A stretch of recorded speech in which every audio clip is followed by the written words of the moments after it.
दोस्तों कैसे हैं आप लोग। मैं इमरान मलिक। दोस्तों कुछ न्यूज चैनलों में ये चल रहा है कि ये चुनावी नतीजा है पूरी तरीके से स्क्रिप्टेड था। ये मैं नहीं कह रहा हूं, ये ऐसा सुनने में आ रहा है। और ये कोई चुनावी नतीजा नहीं है। ये धीरेन्द्र शास्त्री जैसे बाबा जो है, जो एक पर्ची निकालते हैं, उन्होंने कि उनको इतनी ही सीटें मिलेंगी, जेडीयू को इतनी सीटें मिलेंगी और बिहार के अंदर वो अपनी सरकार बना लेंगे। ऐसा मैं क्यों कह रहा हूँ, सारी जानकारी मैं आपको दूंगा। अगर आप इस चैनल पर नए हैं तो चैनल को सब्सक्राइब कीजिएगा, बेल आइकन दबाना ना भूलिएगा। तो जैसा भी मैंने कहा कि धीरेन्द्र शास्त्री जैसे बाबा ने जो पर्ची निकाली, बिल्कुल उसी की तरह बीजेपी को उतनी ही सीट मिली है।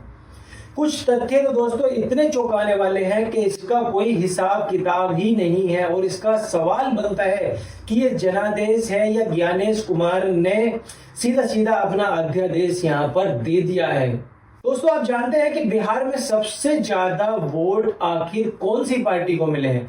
चुनाव आयोग का आंकड़ा दोस्तों आप देख लीजिए, आरजेडी को अब तक के इतिहास में सबसे ज्यादा 88,51,802 वोट मिले, यानी कि 22.75%।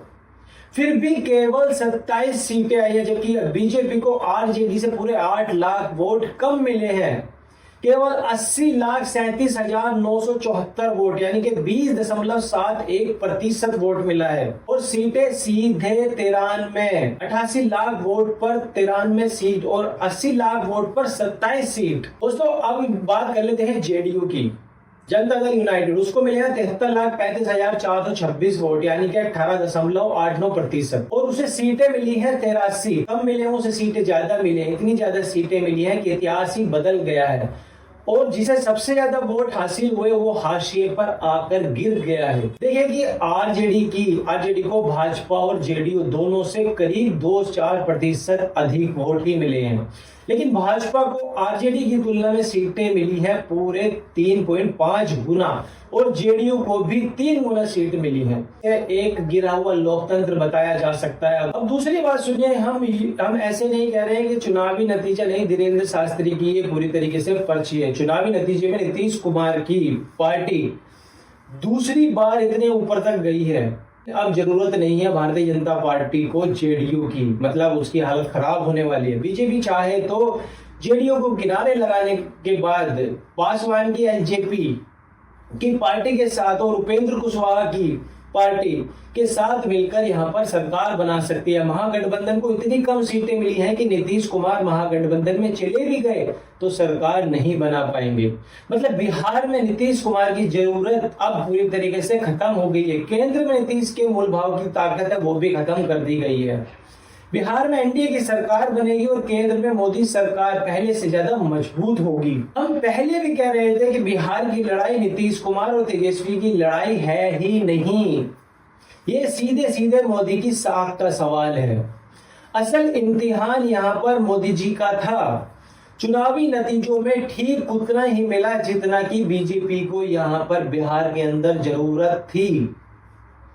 जितने की मोदी जी को जरूरत थी मजबूत बनाए रखने के लिए केंद्र सरकार के अंदर और बिहार के अंदर चुनाव आयोग ने जो पर्ची निकाली थी, जो धीरेन्द्र शास्त्री की पर्ची से भी ज्यादा सटीक बैठी है यहाँ पर। तो आप यहाँ पर कह सकते हैं कि सर जी ये जनादेश नहीं है, ये ज्ञानेश कुमार जी का अध्यादेश है।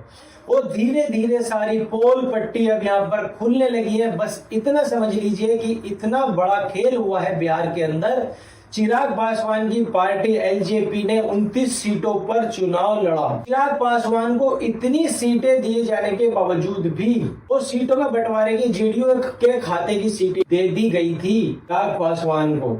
लेकिन बीच में जो नीतीश कुमार जी थे, जो बिहार के मौजूदा मुख्यमंत्री थे, वो नाराज हो गए थे। आखिर में नीतीश की यहाँ पर बात मान ली गई थी और एलजेपी की कुछ सीटें नीतीश कुमार को दे दी गई थी, यानी कि उनके खेमे में डाल दी गई थी। चिराग के साथ एक उम्मीदवार का नामांकन रद्द भी हो गया था, यानी कि उन्हें 28 उम्मीदवार मिले थे चुनावी मैदान में, जिनमें से 20 सीटों पर चिराग जलता हुआ नजर आ रहा है। यानी कि वो 20 सीटें जीत चुके हैं पूरी तरीके से। अब जरा ये भी देख लीजिए कि चिराग को सबसे कमजोर सीटें दी गई थी बिहार के अंदर ज्यादातर सीटों पर पिछले 3-4 चुनावों में इंडिया गठबंधन के प्रत्याशियों को जीत नहीं मिली थी। इसके बावजूद चिराग की पार्टी वहां पर कमाल कर गई है। ये एक हास्य की बात है। आज एक तरफ जहां यूनाइटेड इंडिया की तरफ की ताकत देखने को मिली, वहां राजद और पिछले 5 साल से अहंकार की पार्टी बना हुआ था।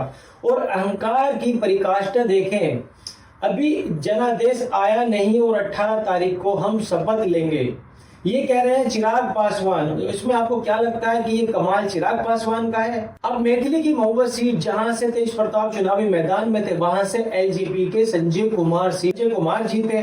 मुजफ्फरपुर की बेहतर सीट जहां से मुसाफिर पासवान और उनके बेटे चुनाव जीतते रहे, वहां से एलजेपी की बेबी कुमारी जीत जाती है। यानी ज्ञानेश कुमार के नेतृत्व में चुनाव चल रहा है और ऐसे चुनाव में कुछ भी हो सकता है। जिन चिराग पासवान की लुटिया डूबने वाली थी, लंका लगने वाली थी बिहार में, अब वो नीतीश को निपटाने का सबसे मजबूत और कारगर शस्त्र बनने जा रहे हैं। इन नतीजों के बाद अब वो सबसे पहला सवाल उठा रहा है कि मुख्यमंत्री नीतीश कुमार कोई और नहीं हो सकता या वो विधायक दल चुनेंगे।